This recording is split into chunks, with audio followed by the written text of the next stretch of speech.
बिना ज़्यादा समय लिए आपको मैं इसके बारे में बताता हूँ। हम लोग भारत को काफ़ी सारे ज्योग्राफिकल पार्ट्स में डिवाइड करेंगे और उसके अकॉर्डिंग धीरे धीरे एक एक पार्ट के बारे में डिटेल से जानेंगे। देखो ऊपर वाले डायरेक्शन, जैसे मैंने आपसे हमेशा से बताते आया हूँ, बोर्ड के ऊपर वाले डायरेक्शन पे क्या आएगा? नॉर्थ। नीचे क्या लिखना होगा हमें? साउथ। अब हमारे राइट हैंड की तरफ आप क्या लिखेंगे? ईस्ट। और फिर इस तरफ क्या हो जाएगा? वेस्ट।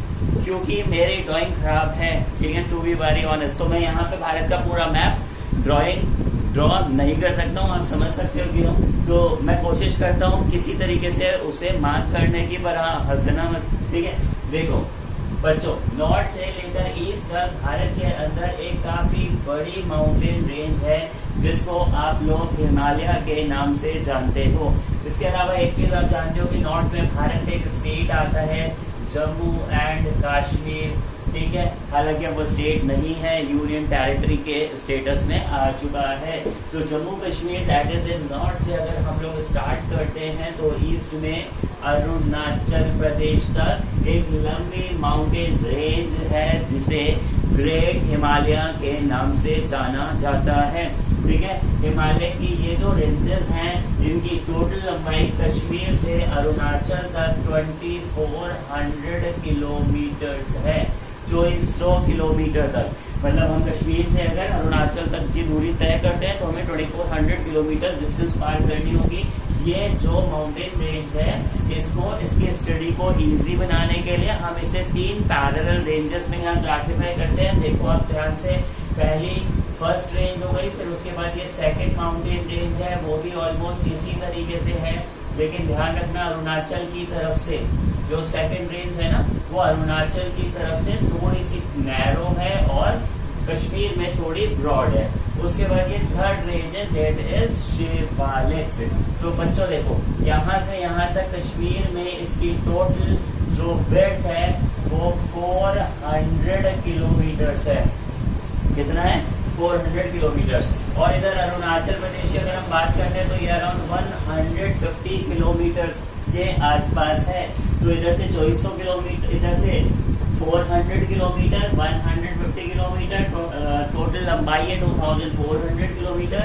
अब ये जो इसके 3 रेंजेस है ना बच्चों, this is called inner Himalaya, INNER, inner Himalaya. This is second one is known as middle Himalaya and third one is known as Shivaliks. So we can divide the whole Himalayan mountain ranges into 3 parts: Inner Himalaya, Middle Himalaya, Shivalik. This is Inner Himalaya, so that is why we can call it Outer Himalaya.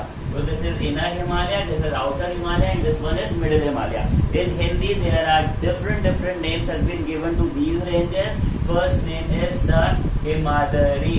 इसे हिंदी में हिमाद्री कहा जाता है। हिमाद्री शब्द मैं आपको बताऊंगा क्या होता है। हिमाद्री का मतलब होता है हिम प्लस आद्री, यानी हिम मीन्स क्या होता है? बर्फ। तो बर्फ की चादर ओढ़े हुए, यानी वो माउंटेन रेंज जो पूरे साल भर बर्फ की चादर ओढ़े रहती है उसे हम हिमाद्री कहते हैं। पीछे वाले को हम लोग हिंदी में बोलते हैं हिमाचल, और फिर उसके नीचे वाली रेंज को कहा जाता है शिवालिक। ये जो क्लासिफिकेशन यहाँ पर किया हुआ है ये माउंटेन्स की हाइट के बेसिस पे किया हुआ है। 6000 मीटर्स प्लस अबव वाली माउंटेन रेंजेस को हमने कौन सी कैटेगरी में रखा? हिमाद्री और इनर हिमालय के अंदर। उसके अलावा 3700 से 4500 मीटर्स तक की माउंटेन रेंजेस को क्या कहा जाता है? हिमाचल। और फिर उसके बाद आगे आती है 900 से 1100 मीटर ऊंची, 900 to 1100 मीटर ऊंची थर्ड रेंज आती है जिससे शिवालिक से कहा जाता है। तो ये हमारा हुआ ग्रेटर हिमालय, ये हमारा हुआ मिडिल हिमालय और हिमाचल, और ये हमारा हुआ शिवालिक। टोटल इसकी विड्थ कितनी हो गई? लंबाई कितनी है? देखो अब मैं आपको जो चीजें मैंने बोली मैं आपको फटाफट बताता हूँ। अगर हम कश्मीर से चलना शुरू करें अरुणाचल तक तो 2400 किलोमीटर की डिस्टेंस तक फैला हुआ ये हिमालय दुनिया की सबसे ऊंची माउंटेन रेंजेस में से एक है। यहीं पर दुनिया की ऑलमोस्ट सारी बड़ी माउंटेन पीक्स आती है। You know very well which is the highest mountain range in the world. तो अगर हम उसकी बात करते हैं तो वो है आपके क्या बोलते हैं माउंट एवरेस्ट। इसकी हाइट है बच्चों 8848 मीटर्स, 8848 मीटर। माउंट एवरेस्ट के बाद तो दूसरा सबसे ऊंचा माउंटेन है वो आपके आता है K2, ये है 8611 मीटर, ठीक है। उसके बाद तीसरे नंबर पर जो माउंटेन आता है वो है कंचनजंगा, वो है 8598 यानी कि 8598 मीटर्स, 8598 मीटर्स। तो आप देख सकते हो, देखो इसके अलावा भी और भी हैं कई सारे यहाँ पे माउंटेन रेंजेस हैं जो दुनिया की सबसे ऊंची माउंटेन पीक्स हैं। इवन यहाँ पर चढ़ना आप समझ सकते हो, एडमंड हिलेरी और Tenzin Norgay was the first person जिन्होंने हिमालय को चढ़ाई की थी, दुनिया की सबसे मुश्किल ऊंचाई को पार किया था। देखो हिमालय बच्चों दुनिया के अंदर बना हुआ एक यंग फोल्ड माउंटेन है। यंग फोल्ड माउंटेन से मेरा मतलब है कि हिमालयन माउंटेन्स दुनिया में बहुत पुराने नहीं है, बस ये कुछ लाख साल पहले बने हैं, कुछ लाख साल पहले। जो माउंटेन्स आज के करोड़ों करोड़ साल पहले बने हुए हैं हम उन्हें ओल्ड कहेंगे, और कंपैरेटिवली उनके कंपैरिजन में हिमालय एक यंग फोल्ड माउंटेन है। हिमालय की सबसे ऊंची माउंटेन पीक माउंट एवरेस्ट है 8848 meters. This is in Nepal. ये भारत में नहीं आती है बल्कि कहाँ आती है, नेपाल में। दूसरे नंबर पे 8611 मीटर ऊंची K2 माउंटेन रेंज। अनफॉर्चुनेटली ये पाकिस्तान के कब्जे वाले कश्मीर में आती है, क्योंकि हमारे ही भारत का हिस्सा है इसलिए मेंशन करना जरूरी है। फिलहाल पाकिस्तान के कब्जे में है। इसका एक और नाम है, इसको गॉडविन ऑस्टिन भी कहा जाता है। आप ये नाम भी याद रखना, मैंने यहाँ हिंदी में लिख दिया है, आप इसको इंग्लिश में स्पेल आउट करेंगे, ठीक है। इसे क्या कहा जाता है, गॉडविन ऑस्टिन कहा जाता है। और कंचनजंगा जो भारत की सबसे ऊंची माउंटेन रेंज है इंडिया, ये आती है भारत के सिक्किम स्टेट में, ठीक है। तो अब आप देखो बच्चों, हिमालयन माउंटेन्स को बने हुए ज्यादा समय कुछ हुआ नहीं है, इसलिए हम लोग इन्हें यंग माउंटेन कहते हैं। फोल्ड माउंटेन इसलिए कहते हैं क्योंकि जब आज से लाखों साल पहले ऑस्ट्रेलियन प्लेट से ऑस्ट्रेलिया का हिस्सा हुआ करती थी आपकी इंडियन प्लेट, यानी भारतीय जमीन किसके साथ अटैच हुआ करती थी, ऑस्ट्रेलिया के साथ। तो ऑस्ट्रेलिया के और इंडो ऑस्ट्रेलियन प्लेट में क्रैक आने से इंडो ऑस्ट्रेलियन प्लेट किसके साथ अलाइन हो गई, एशिया के साथ। और जब वो धीरे धीरे धीरे चलती किससे टकराई, एशिया से, तो दोनों मुड़ करके फोल्ड हो गए और इस तरीके से ये माउंटेन्स बने, ठीक है। हिमालय में मेनली ग्रेनाइट सबसे ज्यादा, ठीक है, सबसे ज्यादा रॉक यहाँ पर पाई जाती है।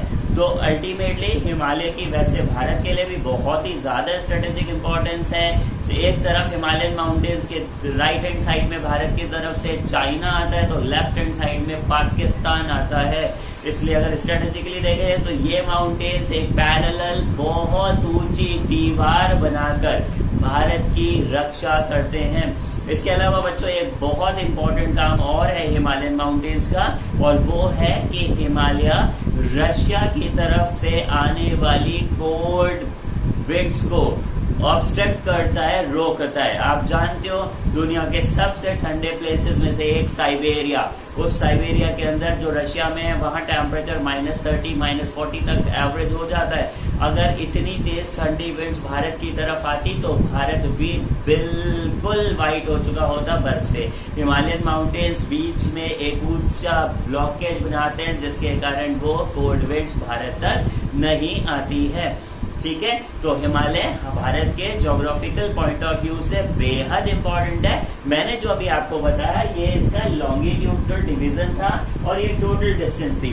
अब मैं आपको हिमालय के बारे में एक और चीज बताता हूँ। हिमालय को लॉन्गिट्यूडनल डिवीजन के अलावा रीजन्स वाइज भी डिवाइड किया जाता है। आई होप आपने ये चीजें लिख ली होंगी, ठीक है। वैसे अब देखिए मैं आपको जो दूसरी चीज बता रहा हूँ उसको आप बिल्कुल ध्यान से समझिएगा।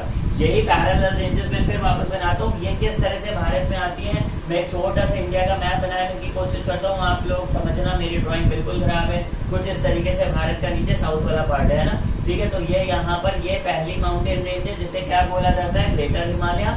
उसके बाद इसको क्या बोला जाता है, हिमाचल। और उसके बाद इस रेंज को क्या बोला जाता है, शिवालिक।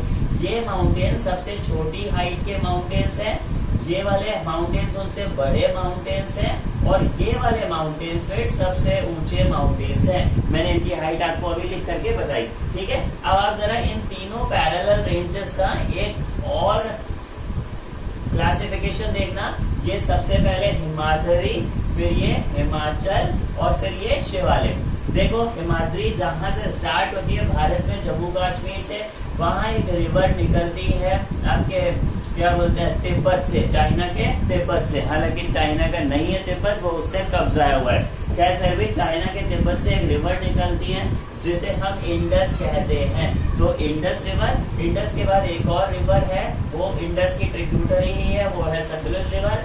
फिर ये यहाँ पर एक और रिवर है जिसका नाम है काली रिवर। फिर ये एक और रिवर है यहाँ से हिमालयन माउंटेन से, इसका नाम है तीस्ता। और ये एक और रिवर है जिसका नाम है देहान। इंडस, सतलुज, काली, तीस्ता, देहान। देखो बच्चों, इंडस से सतलुज के बीच के हिमालय को पंजाब हिमालय, मैं हिंदी में लिख रहा हूँ, आपको इंग्लिश में लिखना है, ठीक है। इंडस से सतलुज के बीच के हिमालय को पंजाब हिमालय कहा जाता है। सतलुज से काली के बीच के हिमालय को कुमाऊं हिमालय कहते हैं। काली से तीस्ता के बीच में आने वाले हिमालय को नेपाल हिमालय कहते हैं, क्योंकि इसका ज्यादातर हिस्सा नेपाल में चला जाता है। एंड तीस्ता से देहान के बीच में आता है असम हिमालय।